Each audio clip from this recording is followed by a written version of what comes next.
when I started getting into this, there wasn't really any schools to go to back in the day, so a lot of the learning was just online. But I was lucky enough to get access to some incredible material from people like Sid Mead and Ian McCaig. These are some of the best designers, responsible for movies like Blade Runner and Star Wars. So they were a huge part of my influence getting into design for film and games. I was incredibly blessed I never even thought I would be able to make a living doing something like that. So it was amazing being able to get into that in the early days. That put me on a path to get involved with indie developers, and then when I was ready to kind of go to the big leagues, I noticed that there was a big shift in game development, and a lot of the art was being outsourced to studios that were popping up in Asia, um, in India as well.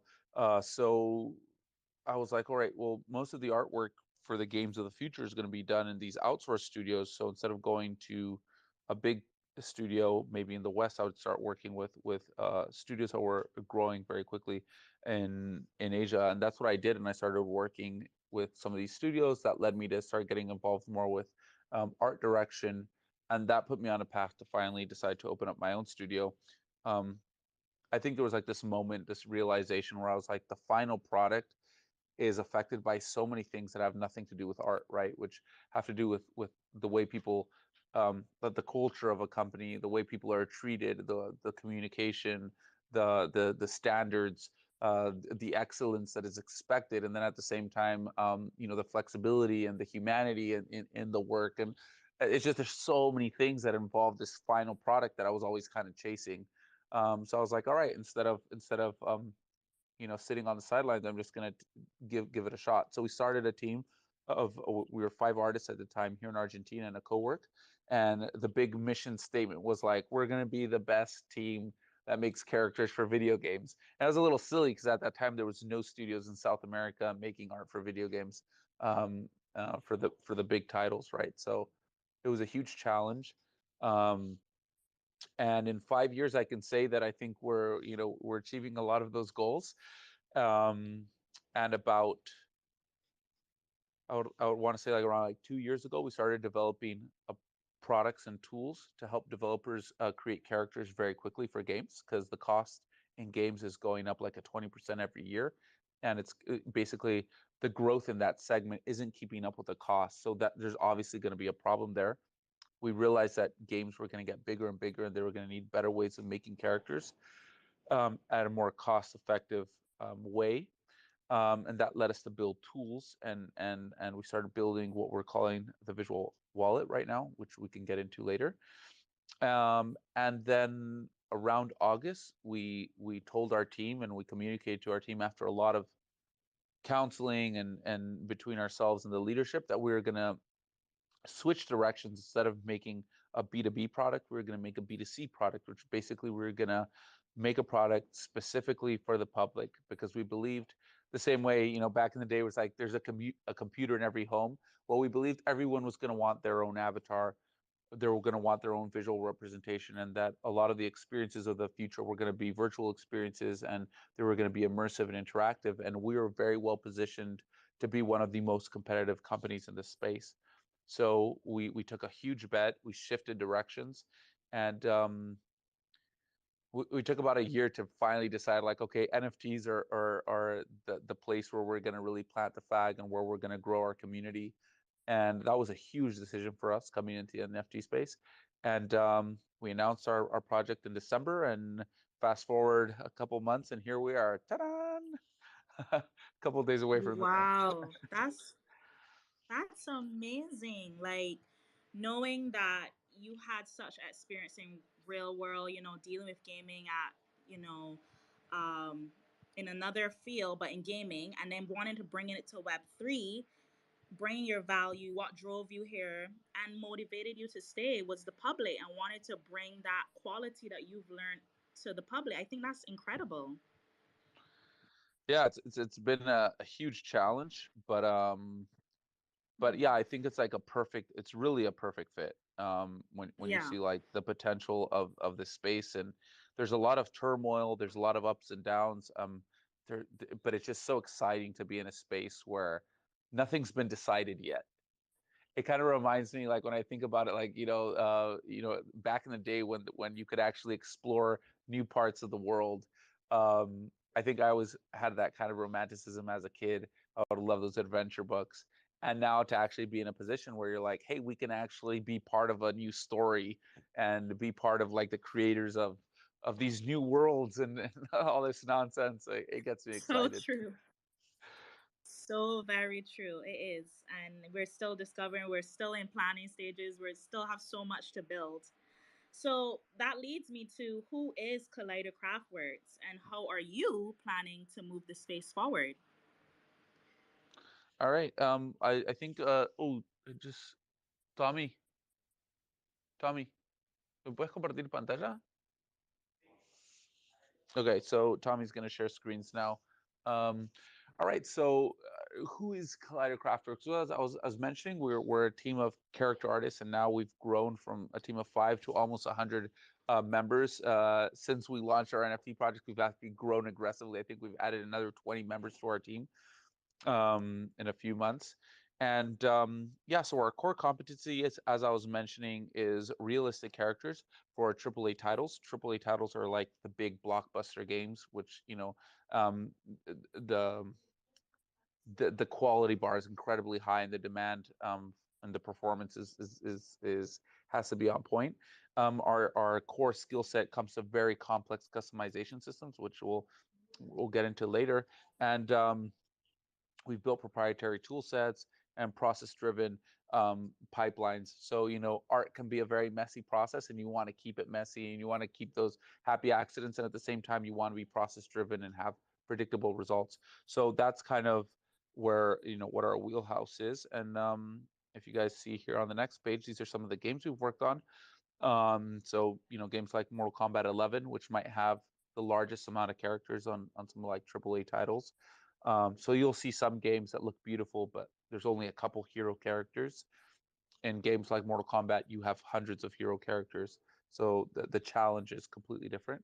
We've worked on games like Injustice, Gotham Knights, Assassin's Creed, Street Fighter. So this is kind of like our street cred and where we've received our battle scars and got a lot of our street savvy from, so to speak. Um, and Yeah, I think that's one thing we can bring to the space is kind of that experience, right? Where we've been in the trenches, we've had to deliver on time, come hell, come high water, and it's a very, very competitive space. So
it was it it was a lot bigger than what we anticipated. But at the other side, it's also been incredibly fulfilling to and rewarding to be able to be part of such an amazing community.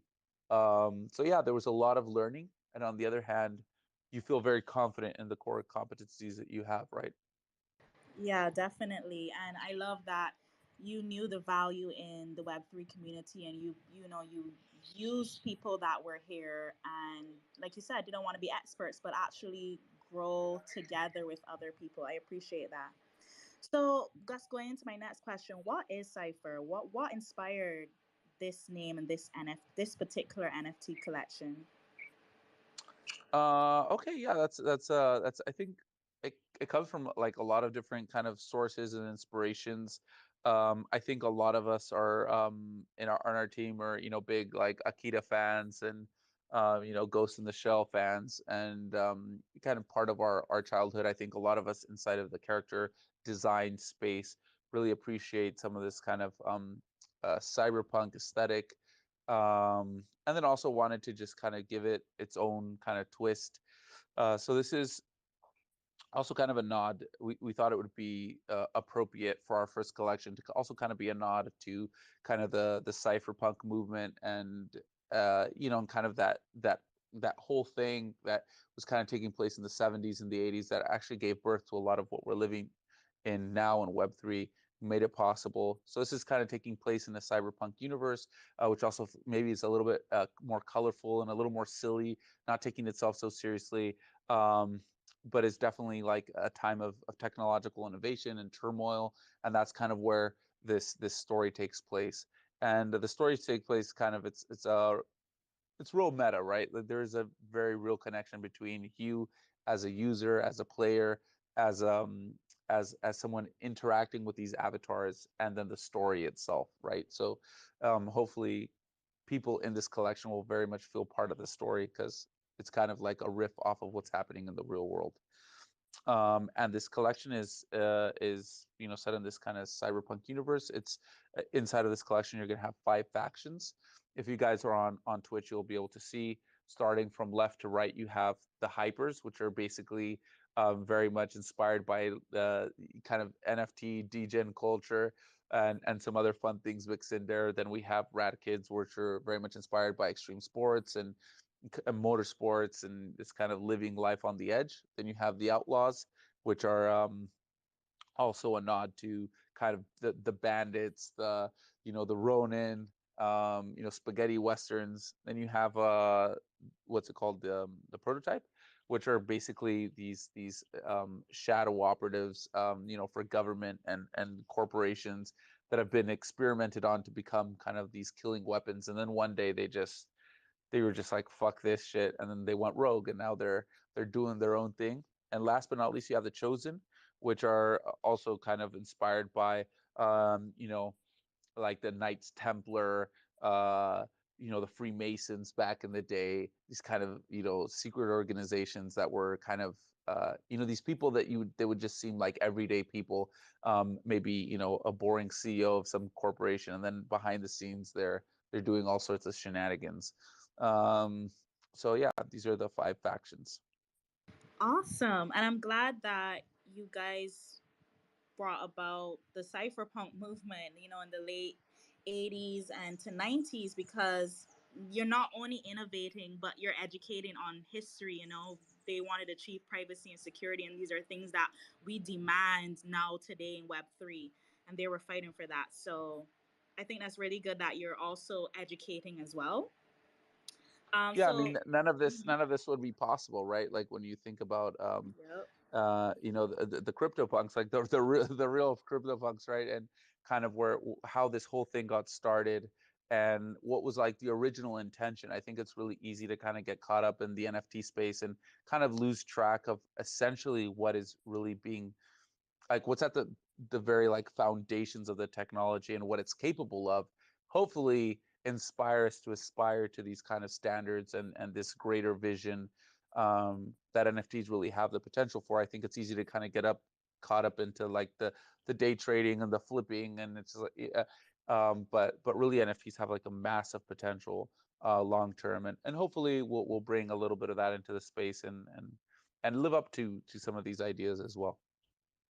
Yes, I definitely think we have it. You know, sometimes we move so fast in this space, we forget that we still have time to grow. So I want to move on to. So you were talking about your avatar art, and it has a lot of expression and detail aesthetic. Each fraction kind of has a personality, like you were saying. Who on the team is responsible for this? How did they develop and build on these ideas? Yeah, so we have a big team, and everybody's inputting, even people who maybe are not specifically in the art department, right? Um, so even crazy stuff like actually we have one of our community mods at the very beginning. He was always wearing like this animal print of a cow, the cow animal print on his hoodie. So we actually integrated that, and that was actually where the pajama thing came from for the hypers. We were always like hanging out with people in voice chats, and they were always wearing pajamas. So people from the community have impacted what we're doing, but then we have obviously our designers who are responsible for like the crazy helmets and stuff. I was like, hey, what if we do like a nod to like the ape, the whole kind of like ape theme inside of NFTs, and even though what we're doing has nothing to do with apes, it'd be kind of fun. So it was like, let's put something together that kind of feels that it works within our thing. And it was really cool because the way it was designed, now you can get any one of our masks and it always feels like an ape, because these masks are all kind of interchangeable, and they're you can use the top part with the bottom part, and it's super cool to see how like all this stuff works. So you have people who specifically designed this, then you have people who are help even from like for example, Lara, she has a background in design for fashion brands, so she like puts mood boards together. I'll tell her like from kind of like the creative direction for this faction would be this, and then she brings a bunch of resources together. We look at it together, we look at it with a team, we pick out things that we like, we go back, we start designing, and it's a very kind of like an iterative process where we kind of go building it as we go. So people who've been following us from December have actually seen this collection evolve over the last 5 months, and things look much better now than they did 5 months ago, and it's just been evolving. And so it's kind of like this iterative process, and I think some of the coolest stuff that we're designing hasn't even been shown yet. So it'll be really fun from from the Alpha? mint date to the reveal to actually show some cool stuff. I think it'll be really exciting for anybody holding a cipher. They're gonna be like, oh fuck. And I think it's That also different for the space, right? I feel like after Mint, there's radio silence from the team, and we're gonna be going strong. Those AMAs are gonna be fun because you're gonna be showing you stuff, and who knows how people will react. So it'll be a little nerve wracking, but definitely a lot of fun. Definitely, you have me excited for the reveal, and to know that you have even something still left that we're going to be even more surprised by. I'm very Yeah, excited for that. So let's take a moment to talk about the utility and benefits of owning a Cipher NFT. for sure. Let me jump over here to my trusty notes. And I wanted to jump in and just say hi. And Daniel, Hello. I'm like, can you hear me? Yep. I wanted to say that what an honor that you are also Latino. I see that you're from Argentina, or that you're in Argentina. I'm not sure if that's where you're Yes, originally from. argentino y Argentino, qué bien. español. Yeah. So yeah. Very happy. I think that the diversity that Web3 brings into the space, I feel like I'm a broken record because I always kind of point that out. But it's so beautiful, and when we see, fellow Latinos, I get super excited. But then yet, I'm able to work with people from all over the world in the OpenDAO. So I just wanted to give that shout out to you. And Yeah, I was like, it's really habla fun. español. Yeah, yeah. It's there's a lot of Latinos in the space actually. Even here in Argentina, so we have Decentraland is an Argentine team. We have a lot of developers from um what's it called? Sandbox here in Argentina. I think the founder of what's this one? Big something big. I can't remember. But anyways, Todos, we I have mean, yeah, no. I've met a bunch, and I was like, we have a big yeah Latino community. yeah I'll send you now some info, and I always get excited, and I think that yeah. the idea that you are focusing on innovation and kind of like staying true to what NFTs were about at the very beginning to continue and to build long term, I think is really inspiring. And I'll let you get to the utility. That was my commercial break. No, Awesome. it was perfect. It was I'll tell perfect. you something funny. I'll tell you something. When we were just getting started in one of the AMAs, somebody was like, if they were such a good company, why aren't they in some place like LA or something? Like, how is like this world leading company in Argentina? No. Yeah. No. I was like, well, that's where a lot of the work gets done. But it was really funny. But yeah, because I think there's that like and that's really cool what's happening. Like most of the tech companies would come out of Silicon Valley, but as things are accelerating, like all of a sudden you see like these amazing tech companies coming out of Brazil or India, and not to mention China. It's like all of a sudden you're seeing all of these kind of little hubs exploding all over the world. And not to mention a Web3, I think is just going to blow the doors wide open because you just have access to capital. Whereas before, to get access to capital, you had to go through VCs. Now, all of a sudden, it's basically crowdfunding. Like people can believe in a project and invest in it, and reap the rewards immediately. So this is going to change the game. Of course. And even all those businesses in Silicon Valley, they were hiring diverse people all over the world. And it's just great, like you said, that they have the capital now to do it in their countries. So definitely happy that you guys had that conversation, especially me and Laura always talk about diversity in this space and how Web3 brings us together. It's crazy. Yep. So Back here to we are utility. together. All right, let's get to the utility, guys. Let's get to work. All right. So holder benefits. This is how it's going to kind of work. We have it broken up into different categories, and what we're using the same categories that we use for our cipher collection, right? So in our cipher collection, you have the pioneers, you have the heroes, the icons, and then the legendaries, and we're using those same names also for holders. So a pioneer holder is somebody who's held between 1 and 3 months, and they're going to have their airdrops. You have the hero holder who's held for 3 to 6 months, they're going to have their airdrops. And then the icons from 6 to 9 months, and the legendaries 9 to 12 months, and they're also going to have incredible investment opportunities as well. If everything works out and we're doing good, I think we're going to be able to offer a lot of value to the people who've been supporting us. So the way this works is a couple key takeaways. One of them is that all the benefits are stackable, and they're also tied to every avatar, right? So if you have a reward for having one avatar, well, if you have 3 avatars, you're going to get 3 of those airdrops, right? So maybe you just want to keep one and you want to sell the rest, right? And also, they're stackable, which means that, for example, if there's benefits for having 6 avatars for 6 months, like so in 6 months, if you have 6 avatars, you'll actually have access to our new collection, which is a horror themed collection we're going to be discussing for our holders next month. Um, you go, okay, well, if I know I having 6 avatars, I reserve myself a spot for the next collection. What I do is I can just acquire them now and start receiving airdrops in July, right? Because these things are stackable. So like I'm doing a long-term investment and I can get short-term rewards. So this is the way it's designed. And then our two kind of target audiences are, one, the people who have been with us from day one, supporting us in our community.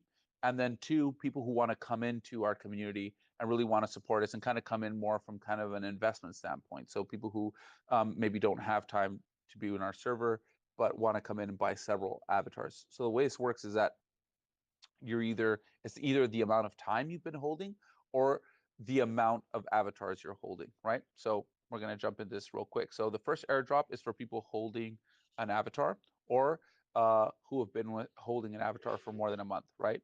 So the first airdrop is going to either be helmets or glasses or hats or masks, and all this is going to have a rarity structure. So you could get like a super ultra rare helmet, or you can get some cool glasses or whatever, right? And then the second airdrop is happening on August the 15th. And for this airdrop, you've either been holding an avatar for 2 months or you would own an avatar, 2 avatars, right? So, for example, the airdrop is on the 15th of August. If I buy 2 avatars the 14th of August, I have access to that airdrop, right? So, basically, we're rewarding people who come in and invest in us by purchasing several avatars, or people who have held an avatar for 2 months. And the same thing happens on the third airdrop. On the third airdrop, if you've been with us for 3 months, you have access to the third airdrop, or you can be holding 3 avatars, right? And for the third airdrop is, if you guys are with us on Twitch, you guys can see you're going to be receiving a physical bust of one of the Cypher heroes. And you're also going to be part of a raffle of 750 whitelist spots and 250 faction roles. So we're going to be giving access to the next drop. So as you guys know, or I don't know if we discussed this or not, but our collection is split up into two. We have the male ciphers, which are the first ones that we're going to be dropped, and then we have the female ciphers, which are going to be part of the second drop. The reason we split it up like this was solely for production purposes. We had a lot of content already finished for a male avatar because that's what we were doing in pre-production and demoing. So to be able to get this collection out as soon as possible, we decided to split it up into two. So you have 3,890 pieces for this first drop, and then you have another 3,890 for the second drop, which are all female ciphers, which we're all super excited for. And the community's dying to get sneak peeks of this. And we'll be sharing this with them shortly. And just to finish up the rewards for the first 6 months. So as you guys see, there's going to be airdrops every single month. Um, on the fourth airdrop, again, it's the same thing, right? You either have 4 avatars or you've been holding an avatar for 4 months, and you're going to either get a super rare or ultra rare helmet. Then in November, you're either holding 5 avatars or you've been holding an avatar for 5 months, and you're going to get a super and ultra rare blades, which are basically swords. And then at the very end is the juiciest of all juicy airdrops, which is a guaranteed whitelist for the new collection that we're working on, which I mentioned is a horror-based collection, which is super exciting. I think it's going to bring back a lot of nostalgia of some of our favorite movies growing up as kids. And I think it's going to be really fun and very different than the Cypher collection. And then you're also going to be getting a diamond-handed hero box, which is going to have physical merch, so leather-bound books and binders that are going to be faction-based. So you're going to have all of your faction paraphernalia. There are stickers and hoodies, T-shirts, and also a physical kind of mini hero, which I think is going to be really fun. So that should be a handful of rewards for people who are supporting us and joining us on this adventure. This is Was that a lot to incredible. take in? Did I go too fast? Or is this like No, too I was much? just trying to keep up. I was like, okay, and this, and we get rewarded again here, and we start here. Okay, okay. And I appreciated that you actually said dates, and it wasn't like we'll like to do this in a few months, we'll like to do this in a year. It was we're gonna do this on this date, and this is for sure, and da da da da. And Those are the benefits of having been through the grinder and game dev. You have hard deadlines and you have to stay up all weekend if that's what it takes.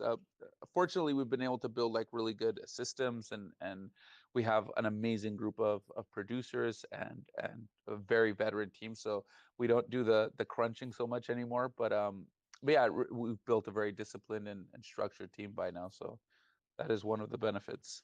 no, that's incredible, and it also leads me to ask. So, did your past, work on the many games that you did help you to learn what to do and what not to do when bringing out this collection, especially with the avatars? Yeah, I definitely think there's kind of like this funny thing that I always talk about. Back in the day with the Dutch masters, to become a master, you basically had to be able to reproduce a master. So you were the apprentice of the masters, and you would paint. And one day you had to be able to reproduce your master where it was indistinguishable, your work from his work, and then you became a master. But now the real journey begins because you have to have something to say, right? You can't just reproduce somebody else's work. That's the easy part, right? Now you actually have something interesting to bring to the table. And I think about this a lot as a service company. We've been creating content for other games and other people's ideas and other people's visions, right? And now it's our time to go out and make something for ourselves and kind of um, evolve and iterate and create something new, hopefully. So yeah, definitely, we're trying to bring all the lessons we've learned and improve on the process. So that comes from a technology standpoint and a pipeline standpoint, and then also a cost efficiency standpoint, and also even just from like the way and what kind of content you produce and how the consumer interacts with it, right? So we've made a lot of content for games that sometimes we're kind of like, oh, this kind of feels a little meaningless. Like, who would want to have this? But that's what they're asking you to do, so you do it, right? Um, so I think all of that is kind of impacting the decision, or we're kind of like, finally now we can do it, and what would we give our fans if we had full control, and now we do. So we're like, oh, that would be super silly and really funny, so let's put it in there. Like, oh, that would be a great gag, let's put it in there. Or we're like, oh, it'd be amazing if this had just like this extra detail. So I'll show you guys the helmets afterwards. When you mint, you're actually going to be able to see a 3D helmet on OpenSea, and we were like looking like, oh, let's make the inside of the helmet so people can like kind of feel like what it would be like if they were wearing it. And then we're like, oh, let's put this detail and let's have it a faction, so in the screen inside you can actually see the faction. So we have a lot of fun with this stuff. That's crazy. And to see your work fulfilled and you finally in the driver's seat and you're taking full control, I understand how that feels, and that's amazing.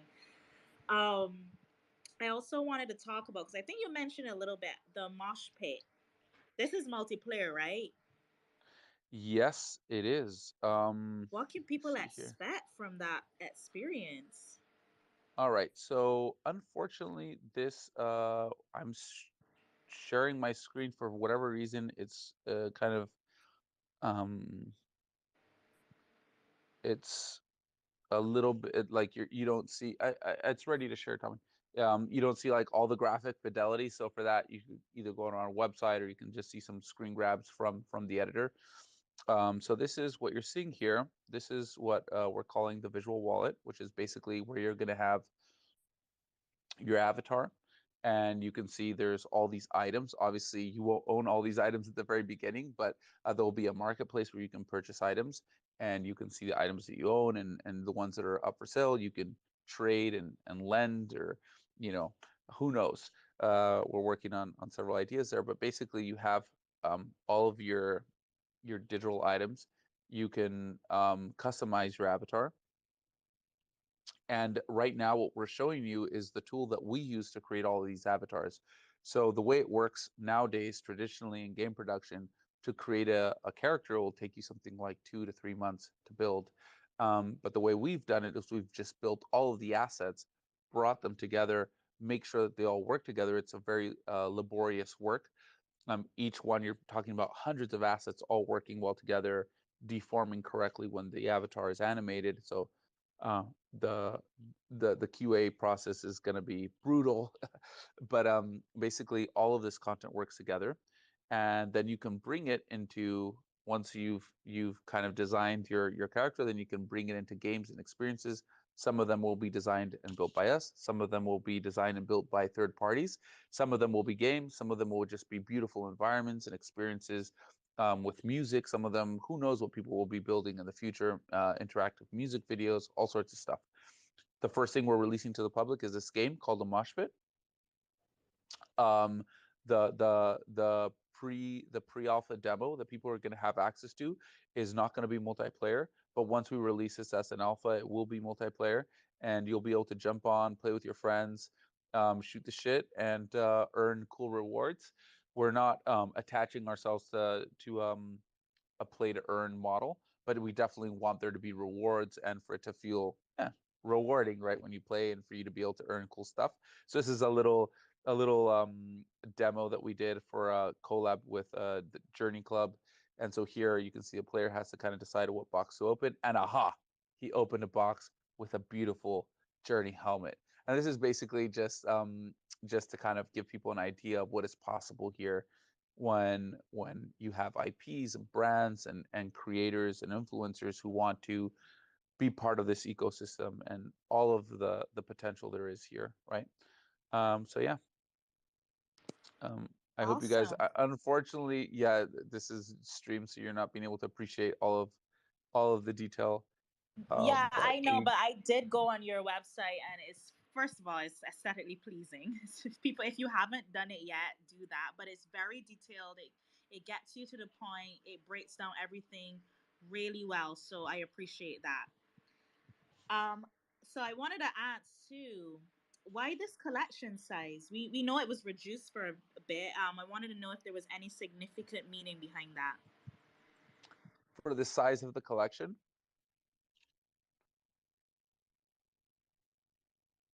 The Cipher collection, yes. Okay, yeah. So yeah, we kind of wanted to land somewhere between something that was exclusive. We're also a new project, so we didn't really know what kind of demand that there would be.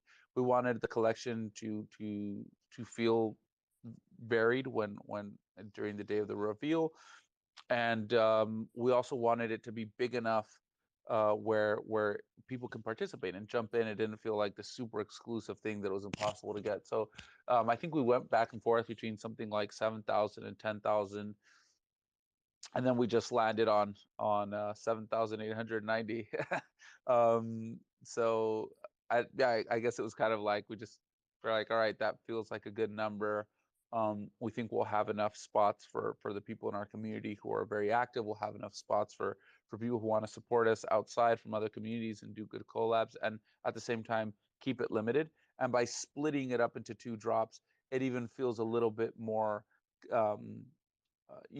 limited and exclusive. And as we kind of build traction, then you release the next drop, and you kind of have time to grow slowly and surely as the community grows and builds. And hopefully this will also really support the value of the assets themselves too, instead of just like flooding the market with like 10,000 pieces out of nowhere, right? But I don't know, how do you feel it from the outside? Do you feel it's a nice number? Do you feel it's too small? Do you feel it's too big? Like, how do you guys feel it?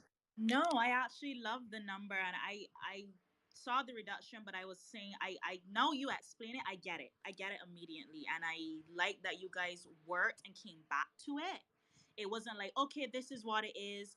We're not going to revise this. We're not going to care what anyone else thinks. We'll get better at this. We'll look at it again. Okay, maybe this should be better. I like that back and forth and analyzation. I couldn't agree more. I think that that's part of being in the space and really seeing what's going to be best for your community, and not just, hey, this was my original idea and we don't have any room to change the plans. We need to have a plan, and you need to obviously see where this whole thing is going to go, like how you have the dates and you're like, hey, this is what we're going to be building. However, if there's a better way to do it along the way, then you have that flexibility, and I think that's what you're showing by being able to change that. Yeah, actually, this is kind of about the price as well. So we didn't want to give out a price at the beginning because we expected there to be a lot of volatility coming into the space.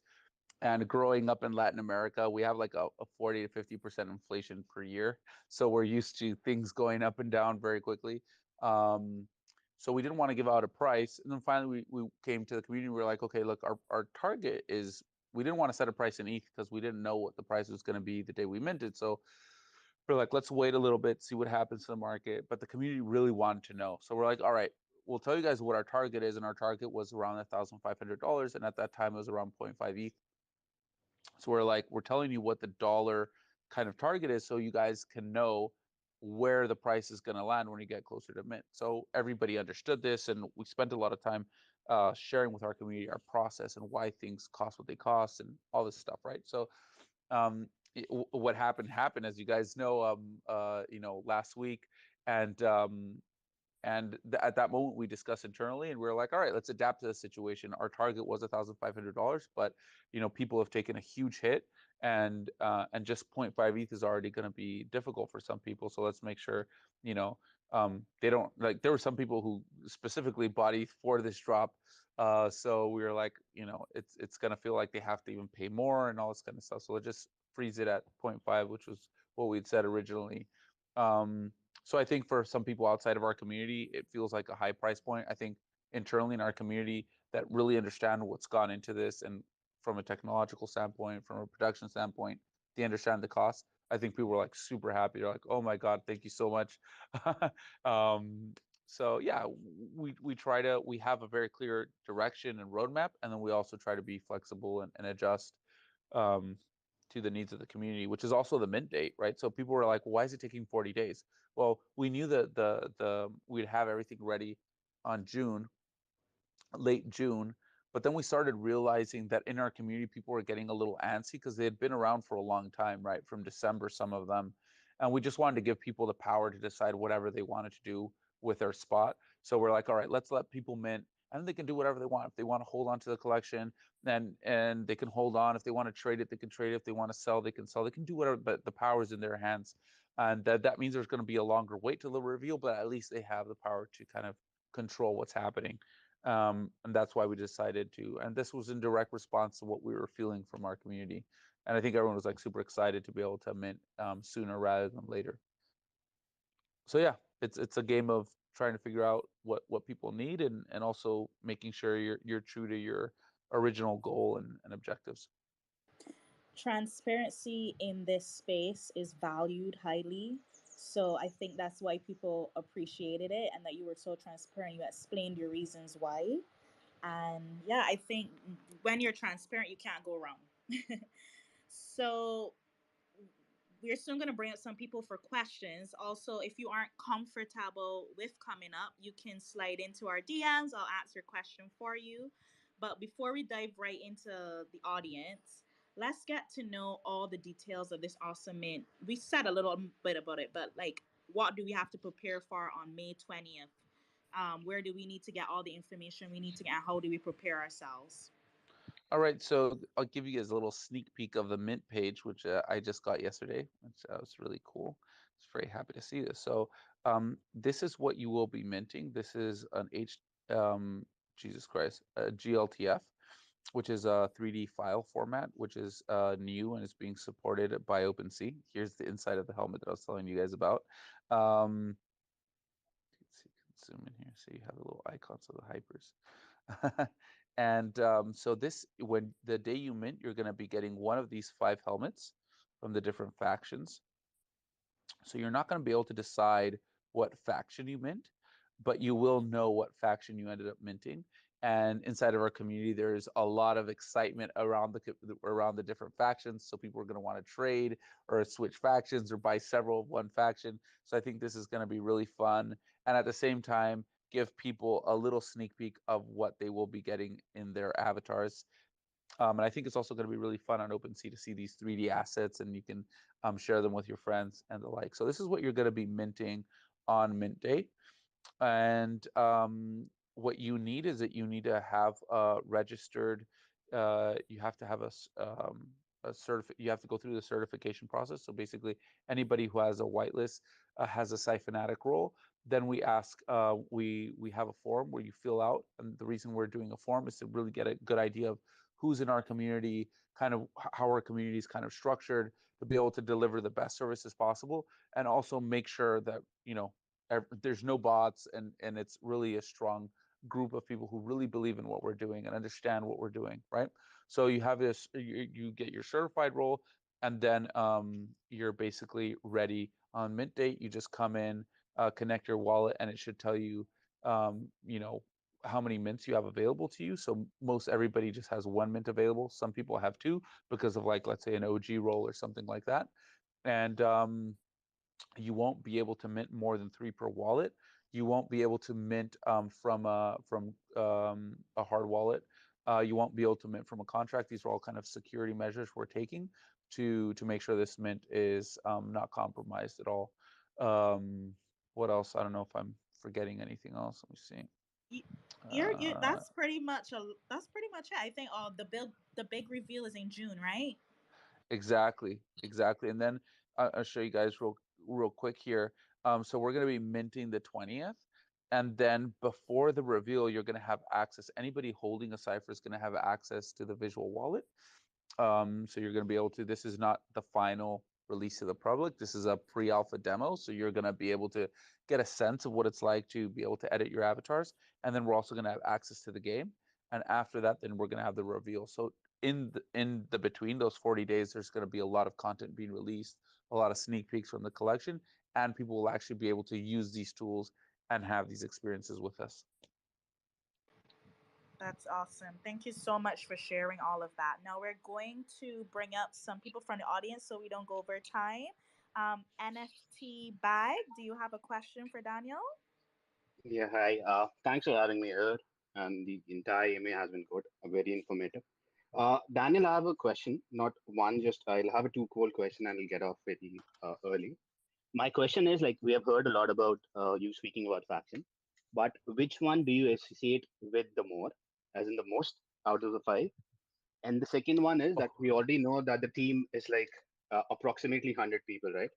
So are they at the time being only invested in Collider, or are they working on something else on the side as well? Like, Yeah, are we yeah. fully invested in this? Yeah, so they're not working on something on the side. It's actually our real core work is still the service business. So we're still working. We still have contracts for some big game titles that will be coming out over the next years. Hmm. So we have a, a little bit less than 80% of our company working on the service side of the business, and we have Okay. 20% of the company, a little bit more than 20% of the team. The reason I don't have the exact percentages is that the team's grown very quickly over the last couple of months. Yes. Yes. We've expanded the team working on this product pretty aggressively over the last couple of months. And the reason we have this is because, when you're coming into a new space, it's not really smart to just, put all your eggs in one basket. So there's something that I believe is a good practice, which is, kind of keeping one foot firmly placed and grounded where you have expertise, where you're dominant, where you have a proven track record, where you're safe, and then another foot in the unknown, right? And this allows you to innovate and try new things and never be left behind, right? But if you're just always jumping into the unknown, you could really find yourself in a bad spot. So we keep True. True. we're keeping the majority of our team working on these projects, and as we find success in the space, we're going to go migrating from the service model into developing our own products and services. On the flip side, if we run Hmm. into a really long-term bear market, Hmm. we're going to keep on developing these tools and this content, but we're probably going to do it. We're probably not going to keep on growing aggressively in this space, and we're going to lean heavier on the service model. And that way, you keep your books balanced. And all of a sudden, we're not like, oh, guys, oh my God, it's been a tough year. So see you in the next bull run. That's not what we do around here. So we're basically planned the next couple of years, expecting the worst case scenario. And part of that hedge is keeping a good solid team working on the services. And then to answer your question about factions, I don't have a faction. I think there's little bits that I find really attractive and exciting about each faction, and you know, um, I've tried to kind of like bring these things into these different factions, either things from my childhood, things Hmm. as a teenager, things as a grown man in the business world, and trying to bring these different experiences and ideas and kind of philosophies of living into each one of these different factions. And there's kind of like this deeper meaning inside of all of the factions, that they kind of represent the story arc of somebody's life backwards and forwards.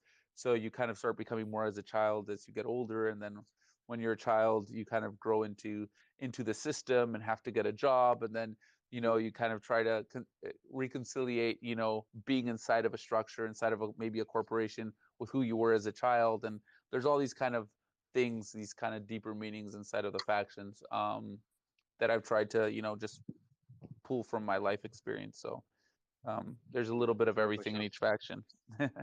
It's my True job to that. make sure And that all of them congratulations. are cool. True, true. And congratulations on making such a great community. I've been a part of it for a very long time, and I've been fortunate enough that I'm working as a host in your community as well. So Oh, kudos and dope, dude. Thank you so much. I appreciate you, man. Thank you. The no, the no hosts are problem. really the backbone of the community. So I mean, obviously the mods are obviously a huge part, but the hosts, I think, were a massive injection of energy um to the community. So thank you guys for the work you're doing. I appreciate the word, man. Thank you and best of luck for the 20th. All right, Thank appreciate you. you. So we're reaching an hour soon, so we just want to get one more question in. The collector, are you on? Hi, You can hi go guys. Thank ahead. thank you for having me up. Daniel, my question was, I asked the question when I joined in around February. It's quite simple. Say I have my character and I'm holding it, and a gaming company approaches me and they say, "Oh, we really like your character, and they want to use this in the game." How does that work? Does that will I have to sell that to them through OpenSea, or am I transferring them some 3D files that you guys created? So that's really my question. Like, if a company does like my character, How does Hmm. that work? How do I deal with them? Yeah, yeah, it would work exactly the same way as if you'd be selling your NFT to just another collector, right? They would own the NFT if you sold it to them. They would also be able to, depending on their capabilities and their interests, they would also be able to just integrate the character, so you could, um, have the character in the game, but they don't own it, right? It's being integrated into their game. So there's a lot of potential there. But yes, obviously, if they want to own it, you would sell it to them the same way you'd sell any other of your NFTs to another holder, and by transferring it to them, they would have access to the 3D files that then they could pull down and integrate into their game. Yes, thank you very much. Yeah, that's something I really wanted to hear because I was thinking, imagine I'm holding an NFT like